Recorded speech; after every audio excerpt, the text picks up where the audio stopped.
Thank you, Dr. Severe. So the first item is policy 1.900, charter school applications. And I just want to introduce this by saying that what we're looking at are some edits in order to make sure that we are in compliance with state law. Some edits in order to fully codify the process, the current process of our charter school office and how they go about doing the review process. Some of this is, it was all edited by legal, hence the wording, no offense. So, but all that to say there shouldn't be any integral changes within this. I do want to make everyone aware, however, one of the larger changes you might note is on, what page is it on, Rachel Ann? 3 of 5. Page 3 of 5. Lines 5 through 15. Those are lines that have been recommended we delete, and then they will be added in later in a different portion of our policies. Yeah, go ahead. Yeah. It would be added to our policy 1.900, which is our operational policy.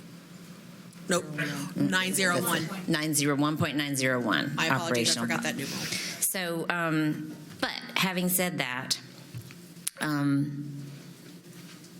I'd first like to call for a motion. I move approval of the modified policy 1.900 as presented. A second. Thank you very much. And now we are open for discussion, and please don't hesitate to bring up, anything that you feel is missing or any questions that you may have about the language. Legal is here to walk us through this as needed. Dr. Gentry. So I think my first question would be is always the same questions. What's the problem we're trying to solve with the modifications? Sure. The original policy, if you read it, 1.900, really addressed one facet of the application process and also included aspects that weren't limited to charter applications. So part of this is aligning with state law, the Charter Commission rules, but also it's kind of encompassing the different ways that a charter school could apply, the new start, the renewals, the amendment processes, and to streamline the oversight responsibility, move some of the oversight responsibilities that were in this section for the charter office to 1.901. That'll be coming later. And so I'm trying to wrap my mind around your statement that the process of approval is now in the policy. So those two things are usually separate. And so help me understand why the process of approval and review is a part of the policy, unless we're using the term process differently.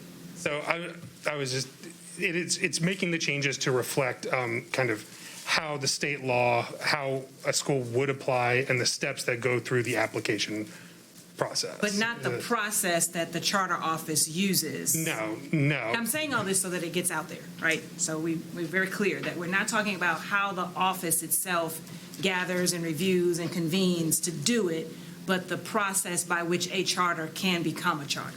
Right. It would be the application process for a charter. That's it. Thank you. Yeah. So I have a couple of questions. And just to follow up on Dr. Gentry's question, it's the process that the law requires, correct? Yes. Right. Okay. So in reviewing this, I had a couple of questions about things that had changed. So the first one I would want to ask is around the language of fiscal impact. So, oh boy. Okay, page and line number.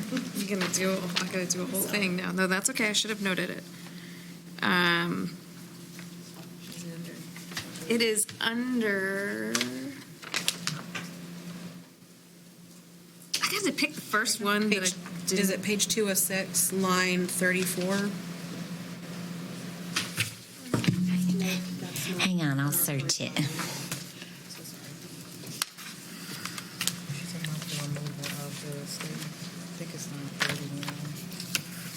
Maybe it's just impact generally. No, there was something about a fiscal impact. I remember reading that. There is. Page 2 of 6, That was It's from our page original 2, line number 7, the under No, that's just the review. application fee. the application fee. So it might be that I added the word fiscal in my head. Nope, you There didn't. is I think it is on page 2, Which line is it again? and it is maybe, this is hard. Services?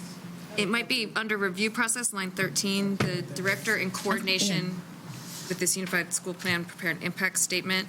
Okay. The statement should assess, this is line 13, but it had been removed. Yes, Okay. that's it. That's Statement it. should assess the school's impact on the unified school plan and identify the role that the charter, let me just make sure that this is where I had marked. So, yeah, I think maybe it was removed from process, but This is not related to the fiscal impact. I know that fiscal impact had been one of the things that could be discussed by the board and the director as a reason to think about making a denial. And I just want to make sure that we're not removing anything that would prevent us from having the conversation we need to have potentially around fiscal. So it's our office's understanding that the first section is broad enough to encompass the strengths and weaknesses, which would include the fiscal impact. And if you are looking at that second line and add in fiscal impact, and I think there was a section, I forget exactly what the second section is, but it would narrow that to those two sections. So by keeping it broad, we would still include the fiscal impact in that section. So it doesn't limit the type of things we can review. It doesn't limit it, and I think it's adds some, maybe removes some areas that could be confusing in that section is not narrowed to those two areas anymore. Okay, on page 3 of 5, line 10, had been listed as September 1st for reporting date, but is now listed as October 1st. Is there a reason for that, or is that something? So I would say that the modified policy does remove those areas to move to policy 1.901 with the intention to move it to 1.901, since in additional review, those are more targeted towards oversight and implementation rather than the actual application process itself. But prior to that,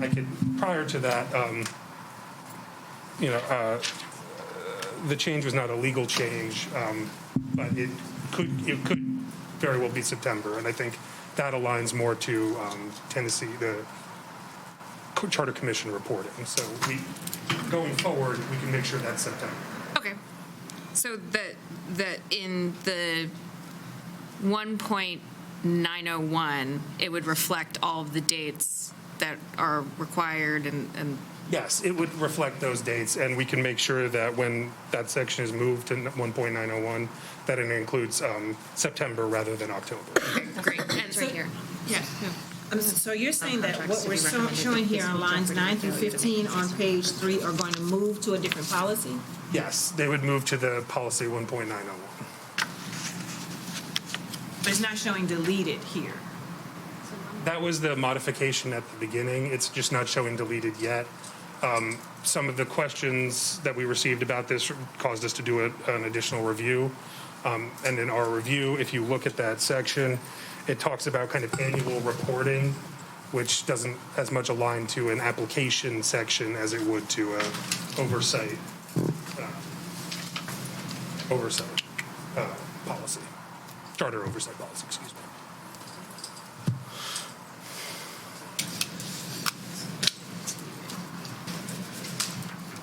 I want to tag on to what Board Member Block's was talking about with fiscal. It is simply that the line, further, the director shall not allow contracts to be recommended if fiscal jeopardy or failure to make consistent progress towards their stated objectives is a likely outcome or is evident. It appears that has just been deleted and not placed elsewhere. Are you saying it has been placed elsewhere? No, that section has not been placed elsewhere. I'm sorry, I was trying to address there was a specific question about line 10 on page 3, and that whole section,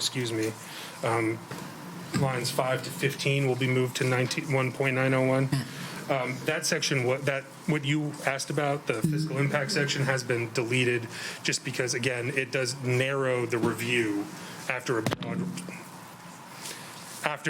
couple sentences about a broad review. So we didn't want to kind of narrow the focus of that section.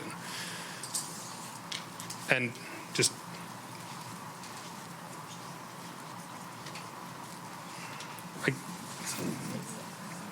So are you saying that your assumption is that that is covered under the board's vision for the use of charter schools as a district component, and that would be going into too much detail? and the strength and weakness review, yes. Got it. I think it's I by guess- calling it out, it suggests that those are the only two things we're looking at. Right. As opposed to looking at all the things. I guess I'd also make the point that it's kind of, well, there's maybe recommendations, but it's kind of the board who reviews the charter applications at the end of the day. So we just wanted to make sure that was clear as well. Okay. I'm sorry, Board Member Block, did you have anything else? My specific question was actually relative to the date October 1st versus September 1st. I thought we needed to update that to September 1st. Is that correct? Yes, again, Okay. we will update that section, again, sections, lines 5 to 15 on page 3 has been removed as part of the modified policy. Okay. So when it envision moves. adding that to 1.901, because they are more focused on oversight. If you look at it, it's kind of annual reporting to the board. So that's not as much in the application as in the continued oversight and monitoring that the charter office will be doing. So when that moves to the next section, we will make sure it's updated to reflect September rather than October. Yeah, okay. Does that clarify? It does. I think the question that I have then is, are there other things that are different than the version we're looking at? No, it's solely that Okay. one change from the version you were looking Okay, at. great. That's very helpful.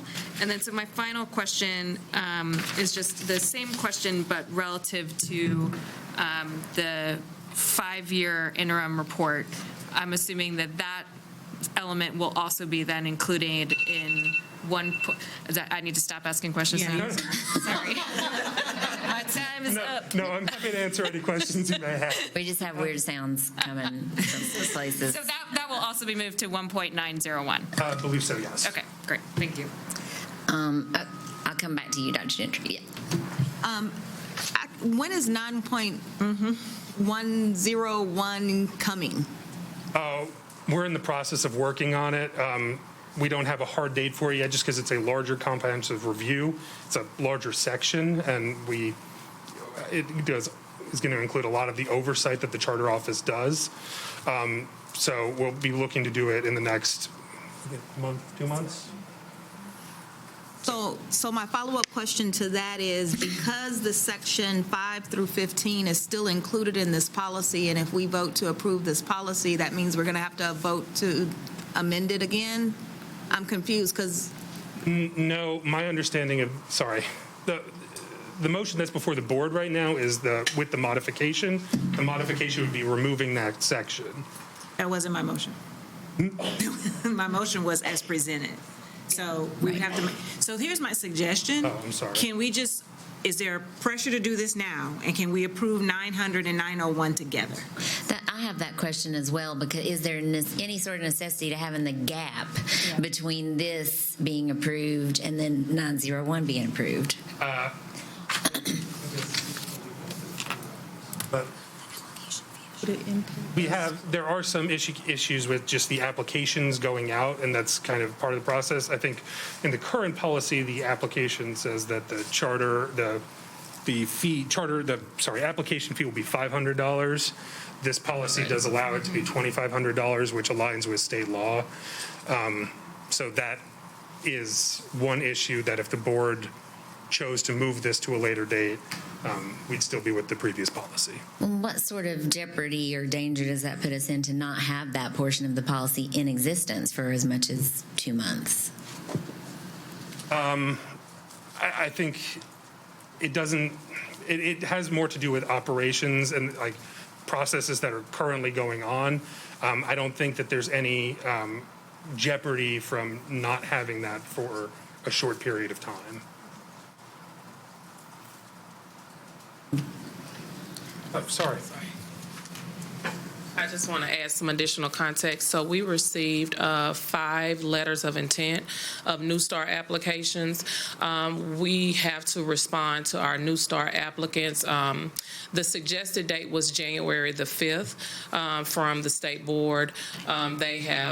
We did tell them that we wanted to wait to after today's meeting, once the policy was approved, to send that notification to all New Start potential applicants, which includes the $2,500. And so the applications are due on February 1st, and we need to have that guidance in front of all New Start applicants as quick as possible so they can submit the applications with the standards that we have outlined within our policy. So it is mainly about the funding that was in the previous policy from the $500 to now the $2,500. Thank you. Any board members that haven't, I will come back to you. Yes, yeah. Camille, can you restate what we have as the motion that Dr. Gentry made? Do we need to restate our motion? Okay. Okay, I was just trying to double check on what that phrasing was. And it is, I appreciate the clarification that we are still speaking about fiscal impact, as I believe that's an important part of our fiduciary responsibilities, though the state has made that clear that they don't care for whatever reason. So I appreciate that that's been left inside of there. It sounds like it's important for us to have this policy done because of this timeline that we have up against February 1st. But I would ask that we try to prioritize the 1.901 as quickly as we possibly could. Ideally, these would have been presented at the same time, but I understand that that wasn't a thought process at the time. So I would ask that we have those done so it coincides along with, as those February 1st applications happen, we're in step at the same time with those as well. So we need to, I guess, we need to have a removal of your motion. Motion to rescind. Second. Thank you. Do what? We have to vote. I don't think we have to vote because we hadn't voted on the first We didn't motion. vote on the first one. Have to have approval to rescind the motion. Okay. All right. Let's All vote. right. All in favor of rescinding the motion? Sending that a motion. Opposed? Thank you. I appreciate that clarification. Board Member Tyler?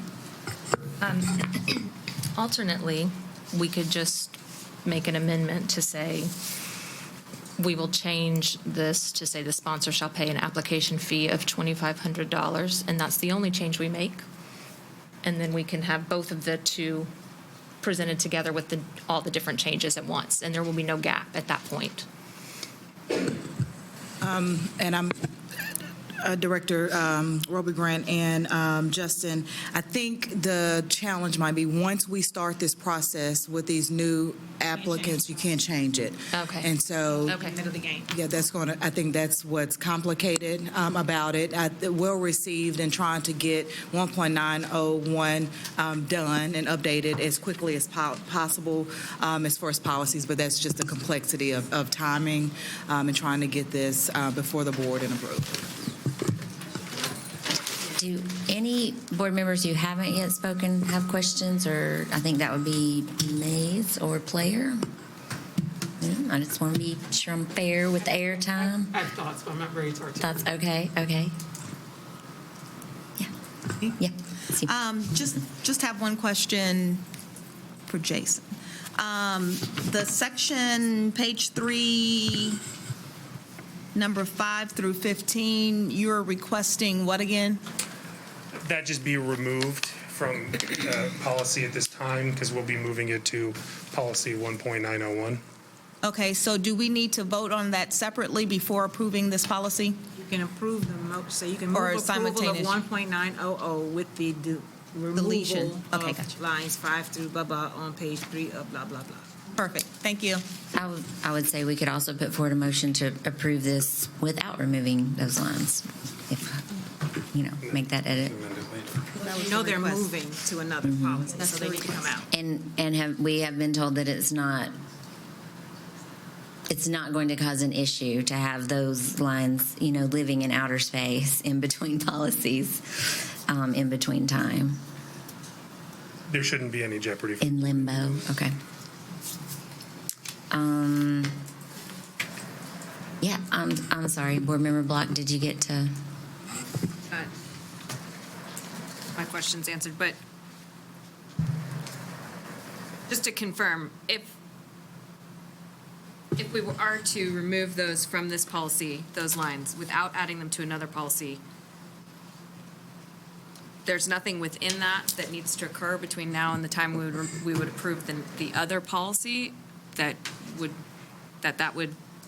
put us in any sort of legal or otherwise question? Am I asking that clearly enough?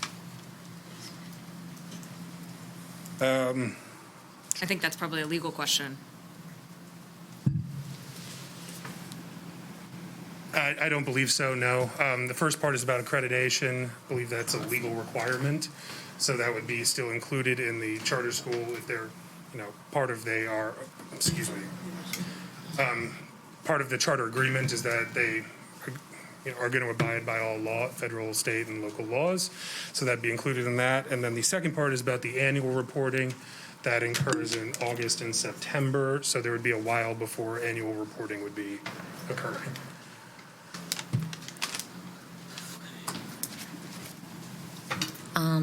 I would entertain a motion if there is no more questions or discussion.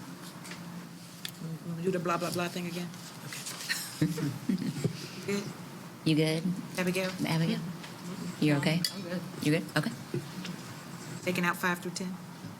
5 through 15? You 5 through 15? You make your motion however you want. Okay. I move approval of policy 1.900 with the removal of lines 5 through 15. 5 through 15 on page 3 of 5. Second. Discussion? All right, all in favor? And opposed? Yeah, you probably better just not vote. You weren't. Yeah. It's okay. We're all right. So with that, and with it being 4:58 p.m., I just want to quickly say that I did have a chance to talk with Dr. Battle in depth about the exams and exemptions procedures as they currently stand. And I know there is interest among other board members in talking about this. But I think we are safe in, I am not presenting a policy around it at this time. And it also seems that it is a procedure, possibly policy, that could only really be changed or in any meaningful way at the beginning of a school year.